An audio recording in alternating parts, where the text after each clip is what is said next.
Dave. All right. Well, it's good to see you both. Yeah.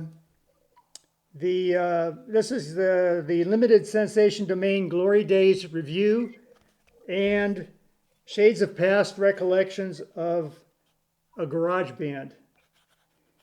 And of course, music was evolving in the 1960s, and I think that we had a lot of influences that maybe got us into that. I know I started, and looking back at what I did, I got interested when I had a little tiny little transistor radio that I was listening to, and I guess my father thought I should do something a little bit more elaborate, so he had me take a course in radio at the Monroeville Police Station. They had a evening course there. He dropped me off, and it was all these geeks who were physics gurus. They knew what, transistors, resistors, ohms, they knew all that stuff, and I'm there. Yeah, it was over my head. But I did have that little set that allowed me to transmit as well as receive within quarter mile? That was down the street, down Millwood Drive. Yeah, about that far.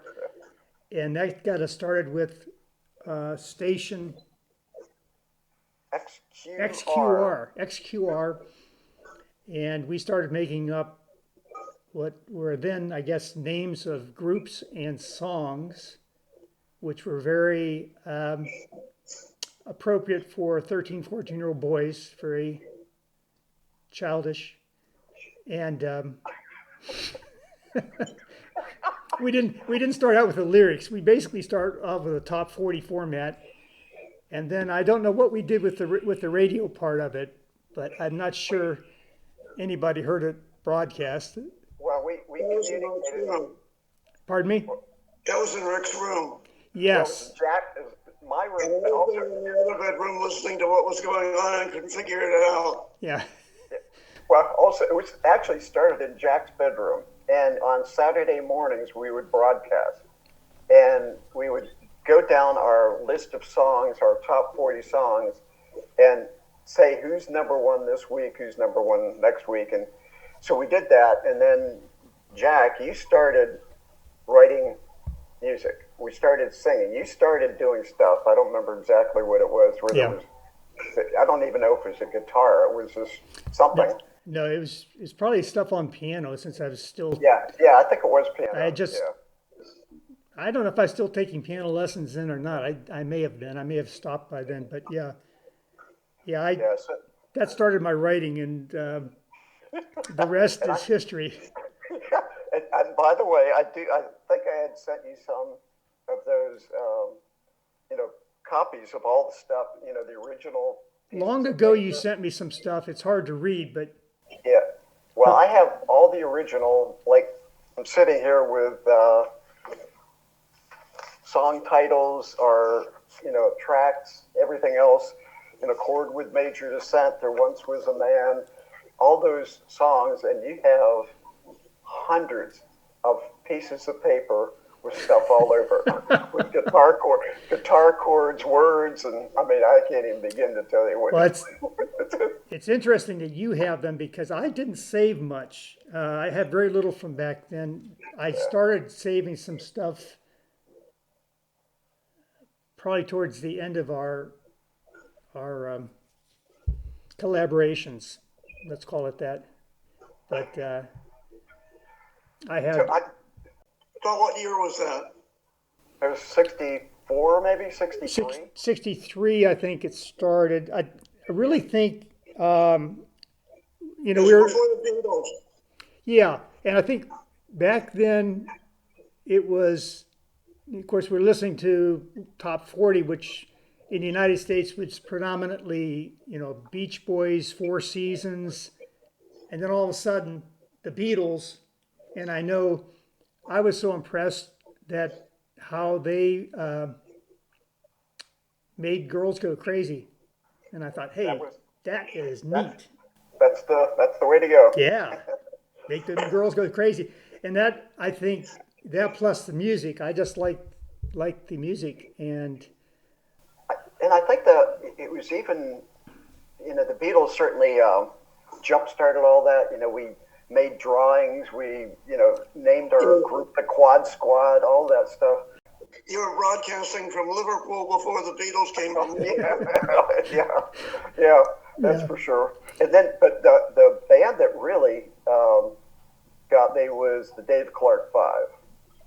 To me, The Kinks.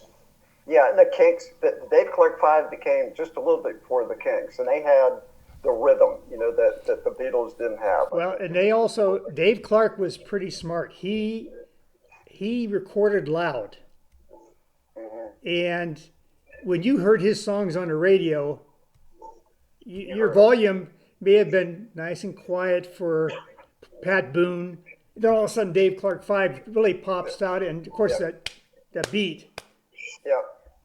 No, that was definitely what got us going. And I think just sitting we spent hours and hours and hours and hours sitting in the bedroom just randomly playing stuff. But Jack, you pulled all of this stuff together in these massive amount of songs. It's a historical nightmare or a pleasure for somebody that wants to read all of it. Well, and I choreographed some of it too. In other words, I said Dave on drums, Rick on guitar. That's what all this is. Yeah. As you can say. Yeah. It has each one of the tracks. Yeah. Who's doing what. Well, we multi-tracked to the point of cacophony. Well, that was funny when you were you sent those links to the songs, the old songs. They were fun to listen to. They were reasonably good. Yeah, the only disappointment I have is that we can't isolate tracks, to pull up more of the drums or pull up the keyboard or anything like that. But so anyway, we were fooling around with this. Dave, you weren't initially involved, but all of a sudden you started sneaking in, because I know you're on some of those track lists, the choreographed track lists, and of course you actually contributed some original songs. The classic, of course, was "I Really, Really Hate You," which ends up all of us are screaming at the end of it. I'm not sure what that was, but that immediately rose to number one on the list. Well, it was early grunge.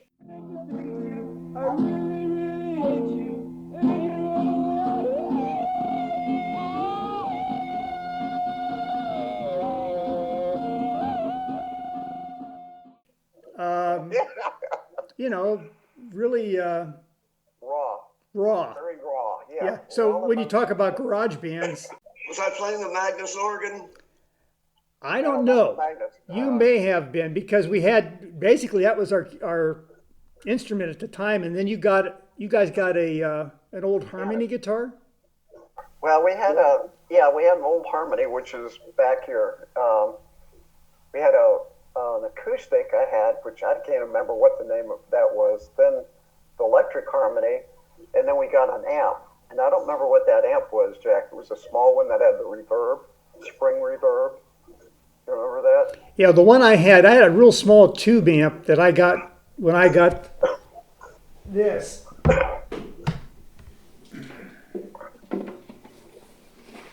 Oh yeah, here it is. The old Kent. Kent's guitar, yeah. I didn't get this until maybe 65, maybe? I don't know, 60. So initially I didn't have that. And I don't remember too much about the guitars part. I know the Magnus was a key part, because I know the one time I remember specifically we were sitting in your bedroom, Rick, with Dave, and we were doing Christmas songs. Right, yeah. God rest ye merry gentlemen. Yeah. But we were using, it was all off of the Magnus. And the tambourine. And the tambourine. We used the tambourine for a drum. But we did not have guitars, I don't think, at that time. Or for some reason we didn't use it on that song. Yeah. But I specifically remember Dave being there for that. Yeah, So- he was there. Dave had the old snare drum, because Dave used to be a drummer I don't remember the snare drum then. Yeah, because we had something that we were pounding on later. Charlie Chips can. Well, we did that, that's for sure. But there's something, we had a snare, and I don't remember where the snare came from. I don't remember that either. Actually, I do. Well, Oh, did that come from Morgantown? Yeah, Morgantown. It was Okay. All right. Well, off the record. just as editor's note here, some things are not going to be elaborated on for protection of the parties involved.